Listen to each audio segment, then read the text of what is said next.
name's Helen and I'm a volunteer, and my colleague is Phil, who is one of the keepers responsible for the otters. Phil is a houseway man with the feet for the otters, and you will see that she's actually is around and taking it around, and this is because he's hiding here, he's pushing to the water, and this is to try and make it a little bit more interesting and sensuous for the otters. And also because in the wild, of course, they don't get fed, they have to forage for their food, so we just try to make it a little more natural for them. We have two otters here. Penny, who was born here about 12 years ago, and Kenai, who came to us from Woburn Park, and he's now 5. They get on very well together. Now you will find that when they pick up the food that Phil is going for them, if they found it on the grass or on stones or somewhere, then they'll probably take it into the water and to give it a wash before they use it. Otters are carnivores, so they will eat anything that comes out of water, including where appropriate sea snakes. Now otters were found to be virtually extinct some 30 years ago, and led by WWF, conservation program was put in action, and people encouraged to clean up their waterways, canals, rivers, wetlands, etc., because otters cannot survive unless they have lovely, clean, healthy water. So, as I say, they were almost extinct in some parts of the world. Happily, they are now back in every continent of the world, apart from Antarctica and Australia, where they have never ever been seen. They're also back in every continent, every county, in the British Isles. And if you're very lucky and you just happen to be down the river when they emerge from the water, then you might see a family of otters down the river. Now, otters are a matriarchal society, so the ladies are in charge, and they decide when they're going to eat, where they're going to live, when they're going to eat, and when they're going to breed, etc. They're very much in control of the world. So I know you want to enjoy watching them feed, and so I'd just like to say on behalf of Penny, Kenai and I, and Phil, thank you for coming to see our office this afternoon. And if you really enjoyed your day at Martin Mere, and you're not a member, then perhaps you'd like to consider taking out membership, and you'll be able to come to Martin Mere any day of the week with your membership card, and have a walk round and take the children into the playground. And also, if you're away and there's a wetland, then you can visit any wetlands in this country, including places like London, where there is a very, very attractive wetland near Richmond. So once again, thank you very, very much, and enjoy watching the otters feed.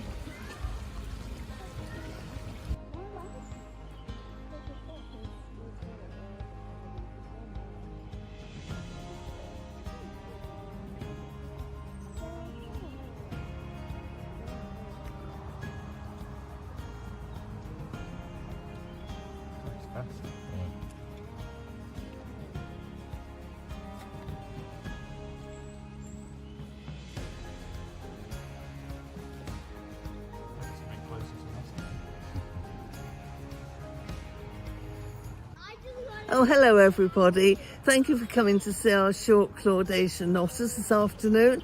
My name's Helen and I'm a volunteer, and my colleague this afternoon is Phil, who is one of the keepers responsible for looking after the otters. We have two otters here. Penny, who was born here, and she's about 12 years old, and we have Kenai, who came to us from Woburn Park, and he's 5. Otters, about 30 years ago, were found to be virtually extinct in various parts of the world, and this was partly because of dirty water, dirty canals, rivers, wetlands, and led by WWT, a lot of work has been put into encouraging everybody to have nice clean water so the otters can survive. Happy to say that otters are now back in every continent of the world, apart from Australia and Antarctica, where they have never been seen. They're also back in every county in the British Isles, and if you're lucky enough to walking down by the River Ribble, you might be lucky and see a family of otters down there. Otters are matriarchal, and they're very much led by the ladies who look after them, make sure they know when to feed, they decide when to breed, and they decide where they're going to live. They are carnivores, so they will eat anything that comes out of water, and where appropriate, such as in the Far East, they will eat sea snakes. So I'd like you to enjoy watching the otters to feed, and I'd just like to say on part of Penny, Kenai, Phil and I for coming to see the otters today. And if you're not a member and you've enjoyed your day at Martin Mere, you might quite think about joining as a member, where you can come to Martin Mere any day of the week throughout the year apart from Christmas Day. And if you're travelling around, you go to any wetlands that is part of the WWT. So once again, thank you very much for coming in, and now enjoy watching the otters feed.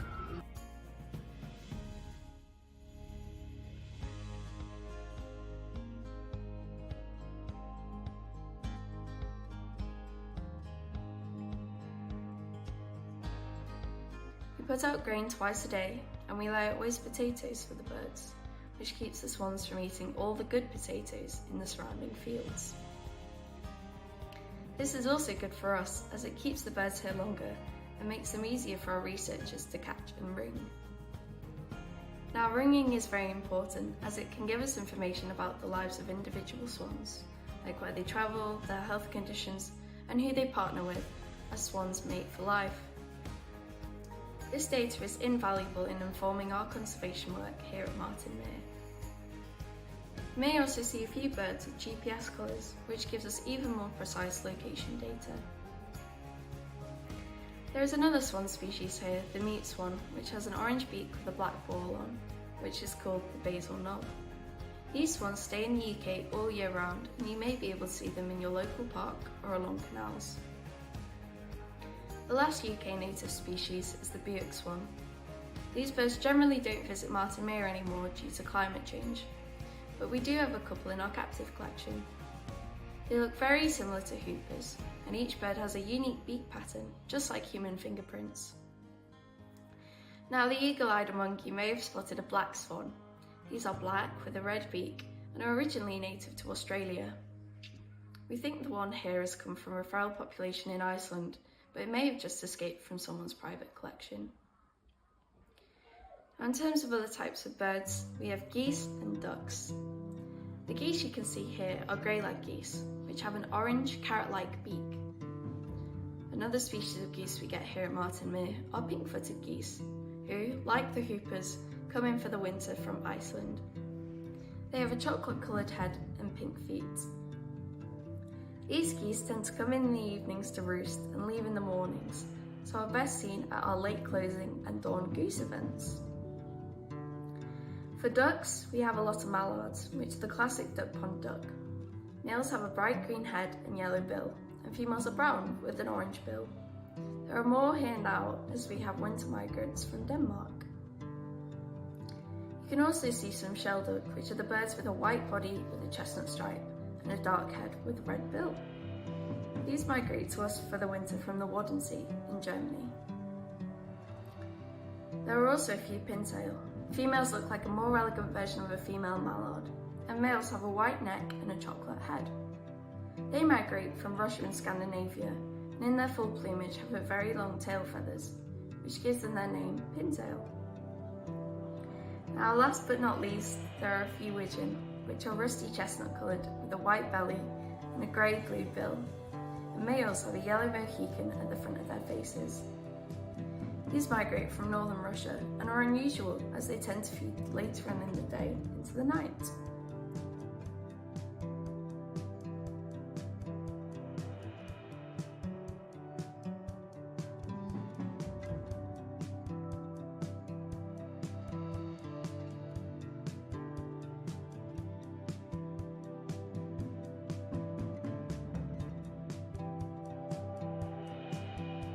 So, the food that I've just put out is high quality grain. We do this primarily for the swan species we get here.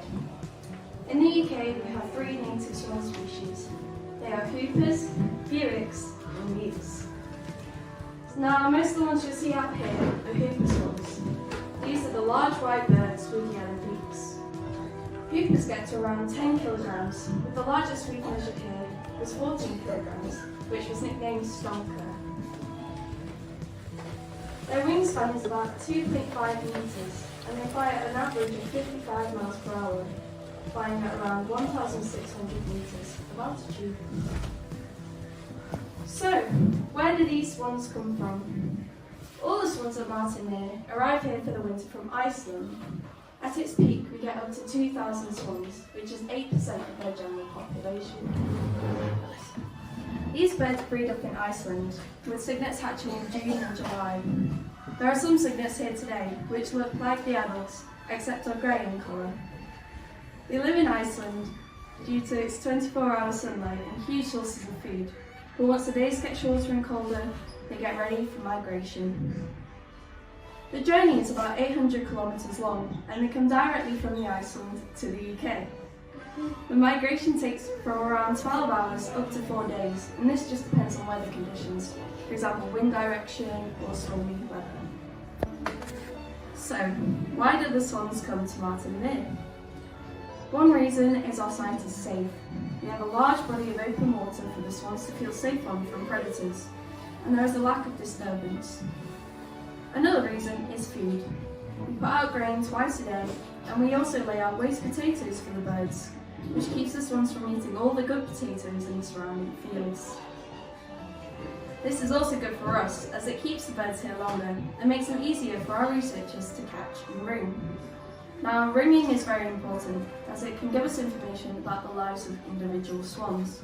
For example, where they travel, their health conditions, and who they partner with, as swans mate for life. This data is invaluable in informing our conservation work here at Martinmere. You may also see a couple of birds with GPS colours, which can give us even more precise location data. Though I'm looking for it, but I can't see it from here, but I think there is another swan species here too. This is the mute swan, which has an orange beak with a black ball on it, which is called the basal knob. These swans stay in the UK all year round, and you may be able to see them in the local park or along canals. The last UK native species are buick swans. These birds generally don't visit Martinmere anymore due to climate change, but we do have a couple in our captive collection. They look very similar to hoopers, and each bird has a unique beak pattern, just like human fingerprints.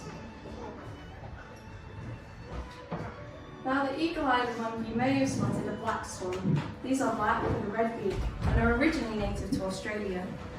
We think the one here has come from a feral population in Iceland, but it also could have just escaped from someone's private collection. In terms of other types of birds, we have geese and ducks.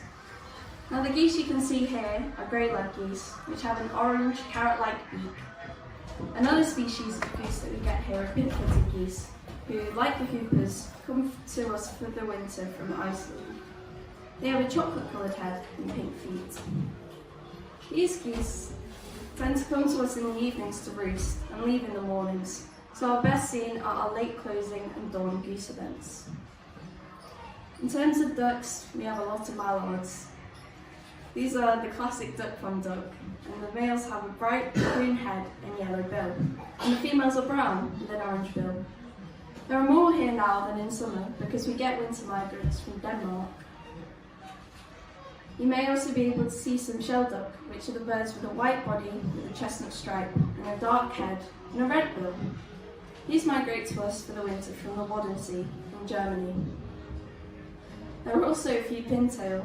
Females look like a more elegant version of a female mallard, except they have a dark beak. And males have a white neck and a chocolate head.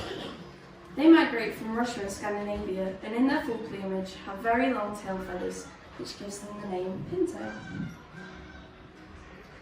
Now, last but not least, there may be a few widgeon, which are rusty chestnut coloured, with a white belly, grey-blue bill, and males have a yellow mohican at the front of their faces.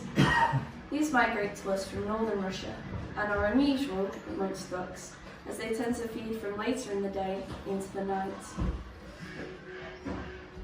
So, before I finish, I would just like to say that all the conservation work we do here at WWT could not be done without donations from paying customers and members. So, thank you for coming here, thank you for listening, and I hope you have a lovely rest of your day. Come see me if you have any questions. Thank you.